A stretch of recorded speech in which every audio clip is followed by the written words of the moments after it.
Shut up! If you don't like it, then get the hell out of here. I'm completely fine with you. You should even be thankful that you get to be here. My husband, Jim's words were so unreasonable that I couldn't really understand his point. So I decided to make up my mind with everything he had said just now. I will not obey to a guy like him anymore. My name is Rachel. I am 37 years old, and I am a full-time housewife. My husband, Jim, and I have been married for 10 years. We have a 7-year-old son, Kyle, and our family of 3 was living happily together. My husband originally graduated from a prestigious university and works for a well-known company. Because of this, he had a bit of an arrogant side to him, and he would always try to one-up me. When we were dating, though, I did feel that he was trying to be the man and lead me everywhere, and I thought he was someone I could definitely rely on. But after we got married and had our son, I sometimes felt that his harsh words and strict manners were a bit of a hassle. I had a really hard time when I got into an argument with him because he was so convinced that he was absolutely right, that he would try to talk me down, no matter what my opinions were, or what I made my point on in the argument. Eventually, I learned to let it go, thinking positively that actually defeat is victory. And I think that's why our marriage has lasted for 10 years. However, recently, I have another concern about my husband. That is that my husband is addicted to gambling. When we were first married, he used to gamble on horse races and other games just for fun. But he swore to me that he would never burden our family finances from gambling.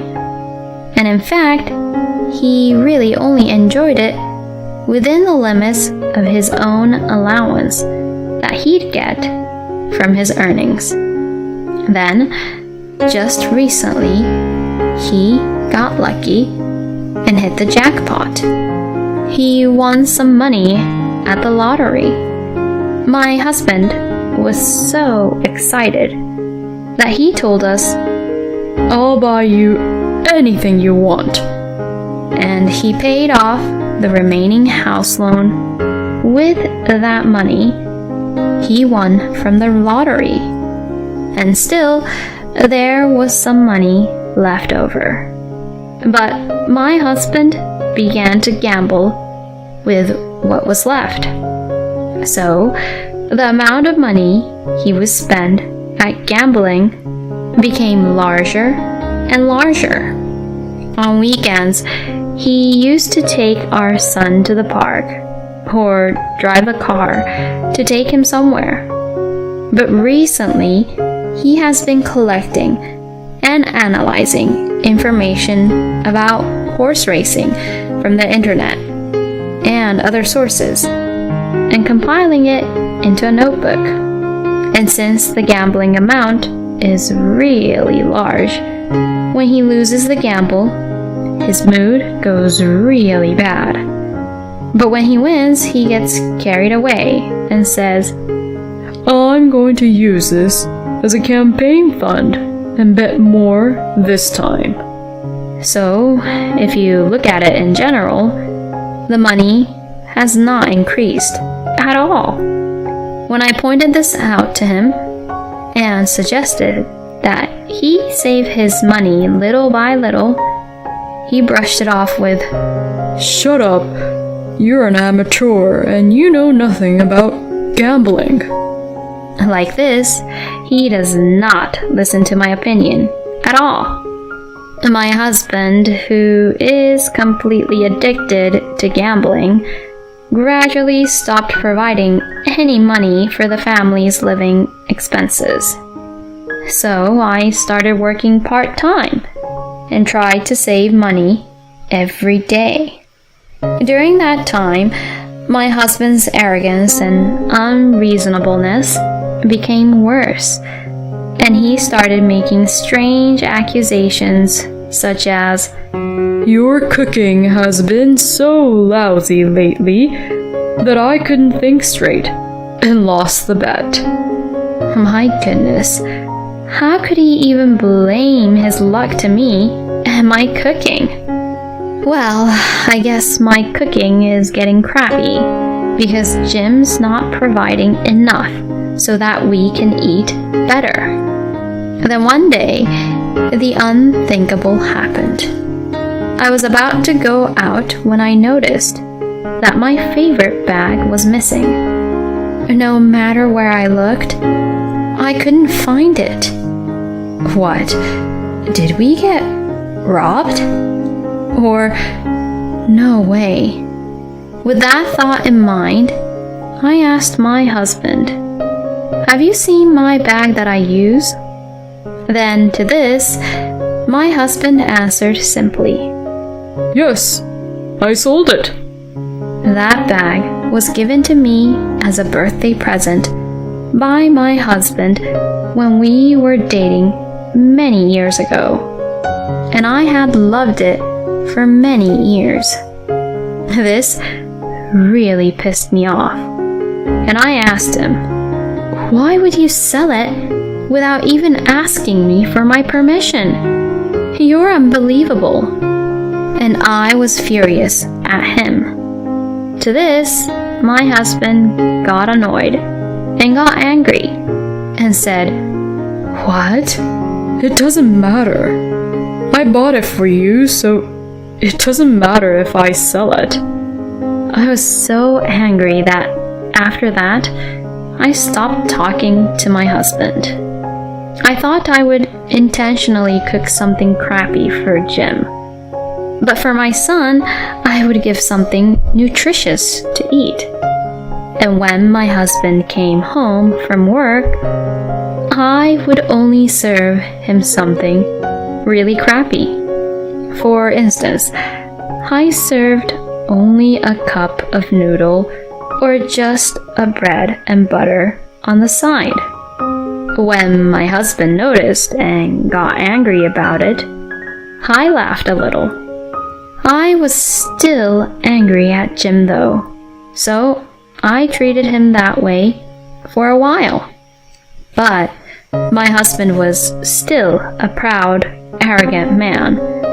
So now he started getting takeouts and eating it only for himself. At first, it was burgers from fast food restaurants or pre-made meals from the store. But then he started buying steaks to show off how good it was for me. He would say, "Oh, this steak is so thick and tasty. Amazing." and try to rub it in. And I felt that he really was an immature human being, and my affection for him cooled off at once.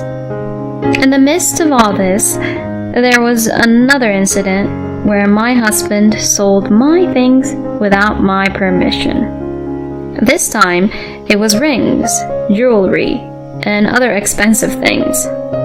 When I got angry with him about it, he snapped back at me again. "Shut up. If you don't like it, then get the hell out of here. I'm completely fine without you.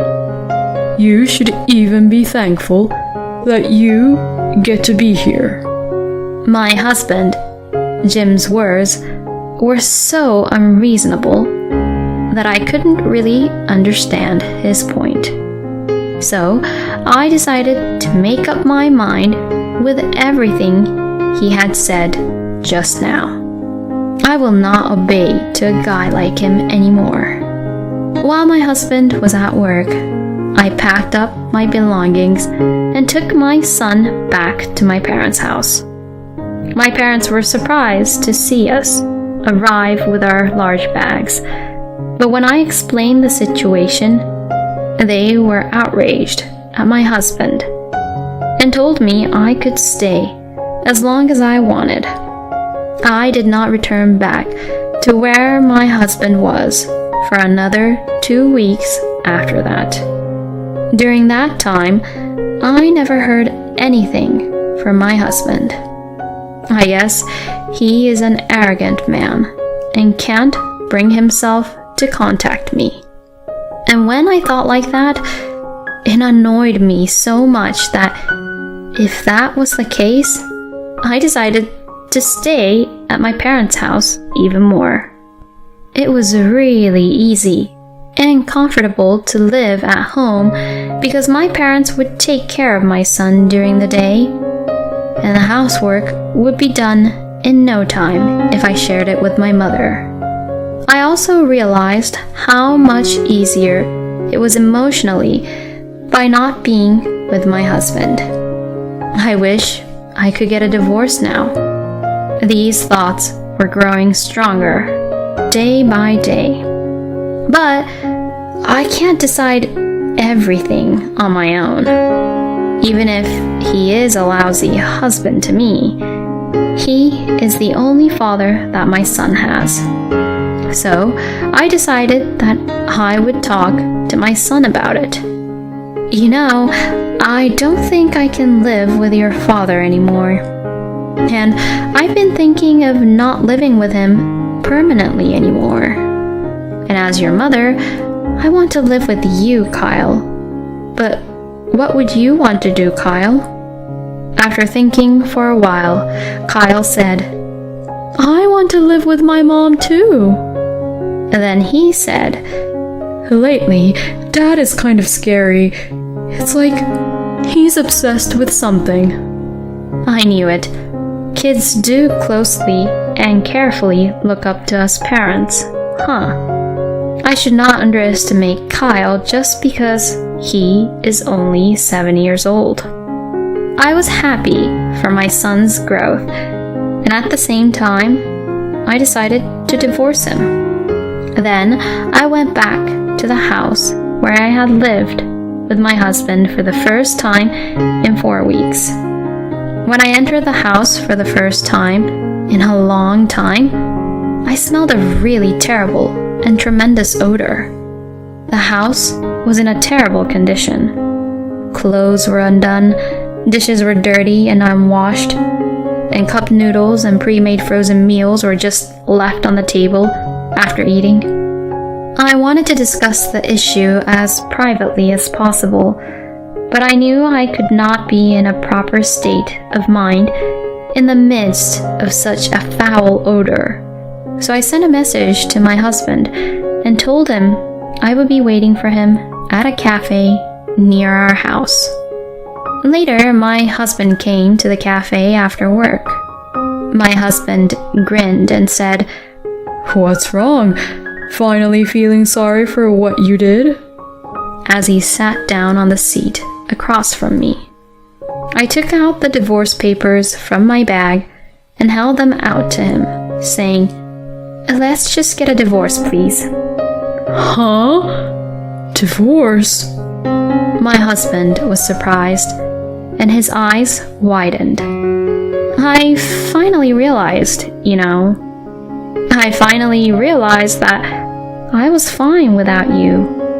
I replied exactly what he had said to me. He turned red and said, How are you going to raise a child by yourself? I won't give you a penny. You can't survive without my income Anyway, I'll have you back at home again, so don't be stupid and come back. Well, the reason you're saying that is because the truth is that it's hard to live without me, isn't it? Huh? You seem to be in a lot of debt.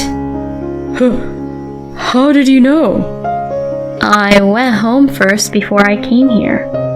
What? That home is in such a terrible condition, so I was going to leave right away. But then, I found a bunch of mail on the floor. I had to check to see if there was anything addressed to me, and there were a bunch of consumer loan notices addressed to you. Well, that's... I can see your true intention. The bottom line is that you need someone to do your chores and help you pay off your debt, right? And if we don't split up, you won't have to pay child support. No, that's... But it's useless now. I'm definitely leaving you. I'll hire a lawyer, and I'll get out of this crappy married life from you. Lawyer? I'll make sure you pay child support, and I'll make sure you pay your share of the division of property. If you try to ignore me, I'll send a content-certified letter to your office. And then, everyone at work will know about your horrible debt. Please, don't do that. It's going to affect my credibility at the company. Then, you better pay me what I'm asking for. No way! I don't have that kind of money. Oh? You have a house that you use the lottery money to pay off all the loan. Why don't you just sell that house? What? If I sell that house, I'll have nothing. I don't care. Anyway, I won't forgive you anymore. You'll pay what you owe. With that, I left the cafe, leaving my distressed husband behind. I then demanded a divorce from my husband through my lawyer. My husband, who is completely livid with me, meekly signed the divorce papers. And of course, I demanded child support and property division. My ex-husband eventually sold the house and gave me half of the money. He also paid child support with the remaining money he had. My ex-husband paid the child support and used the remaining money to pay his debts, and in the end, he managed to pay them off. However, he is now completely penniless and has lost his house, so he now has to live in a cheap apartment to save money. However, getting rid of addictions are really difficult, and it seems that gambling addiction cannot be easily cured. It seems that my ex-husband got into debt again, and even his workplace received notifications and calls from the consumer loaning companies, and eventually his debt was found out. As a result, his bosses saw it as a problem, and he was never able to get ahead in his career again. I don't know how my ex-husband, filled with debts, is doing now, but he has a restraining order against our family, so we are safe as of now.